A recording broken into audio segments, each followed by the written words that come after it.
هەڕەشەکان بەردەوامن، هێزی سەربازی کۆ دەکرێتەوە، هەڵوێستە نێودەوڵەتیەکان ڕەتی دەکەنەوە، بەڵام تەنیا ڕەتکردنەوەکە بەس نییە.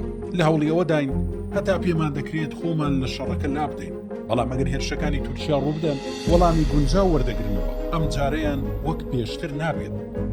ژەنەڕاڵ مەزلوم عەبدی فەرماندەی گشتی هێزەکانی سووریای دیموکراتی لە کۆنگرێکی ڕۆژنامەوانیدا ئاماژەی بۆدا. هەڕەشەکانی تورکیا بۆ سەر ڕۆژاوای کوردستان بەردەوامە. تورکیا سەرقاڵی کۆکردنەوەی هێزی سەربازیە و بەیاوەری گروپە چەکدارەکانی لەیانگری خۆی بۆ هێرشێکی نوێ ئامادە دەکات.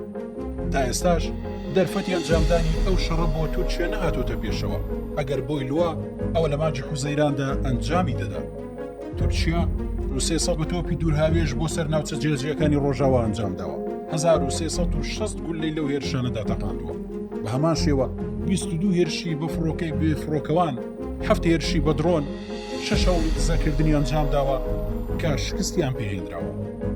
مەزلوم عەبدی دەڵێت لەسەر هەڕەشەکانی تورکیا بەچڕی لەگەڵ هاوپەیمانی نێودەوڵەتی و رووسیا کۆبوونەتەوە، ڕەزامەندیان داوە بۆ ڕۆبەڕۆبوونەوەی هێرشەکان. هێزی حکوومەتی دیمەشق بڵاوی پێ بکرێت و چەکی قورس بهێنرێتە ڕۆژاوای کوردستان. ئەوەشی وت تا ئێستا هیچ لایەنێک پشتیوانی ئۆپراسیۆنی سەربازی تورکیا ناکات لە ناوچەکە، بەڵام بەوتێ و ئەمە بەس نییە، ئەو قەیرانە ناوخۆیی ئەو وڵاتە هەیەی پاڵنەنە تا هێرشێکی نوێ بۆ سەر سووریا ئەنجام بدات. بەڵام عەبدی دەڵێت ئەو شەڕە وەک پێشتر نابێت. هێزەکانیان سوودیان لازمونەکانی پێشتر وەرگرتووە، توانای شەڕکردن و وەرگریکردنیان گەشەی کردووە. ئاشکراچی کرد کە دەستەی ڕۆبەڕۆبوونەوەی فڕۆکەکانیان لەبەردەستە. هاوکات ئەویشی خستە ڕوو، هەسەدا لە ناوچەکە بە هیچ شێوەیەک ناکشێتەوە. هەر وەک تورکیا پێشبینی دەکات شوێنێک نەماوە هەسەدە بۆی بکشێتەوە. بەڵێنی ئەوەیشیدا شەڕەکە لە ڕۆژاوا گشتگیر دەبێت و لە ناوچەیەکدا سنووردار نابێت. عەبدی ئاماژەی بۆدا هێرشەکەی تورکیا ڕۆبەڕۆبوونەوەی داعش پەک دەخات.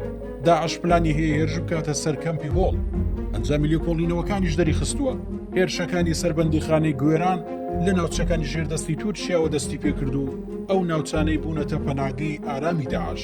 ژەنەڕاڵ عەبدی باسی لەوەش کرد هێزەکانیان شەڕی ئەو ڕێکخراوەیان وەستاندووە، چونکە سەختە لە یەک کاتدا شەڕی دوو بەرە بکرێت. مەزلوم عەبدی فەرماندەی گشتی هێزەکانی سووریای دیموکراتی دەشڵێت هەرچی پێویست بکات بۆ خۆلادان لە شەڕ لە ناوچەکەمان دەیگرینە بەر. ئەگەر تورکیاش هێرشەکەی کرد ئەوە وەڵامی گونجاو وەردەگرێتەوە.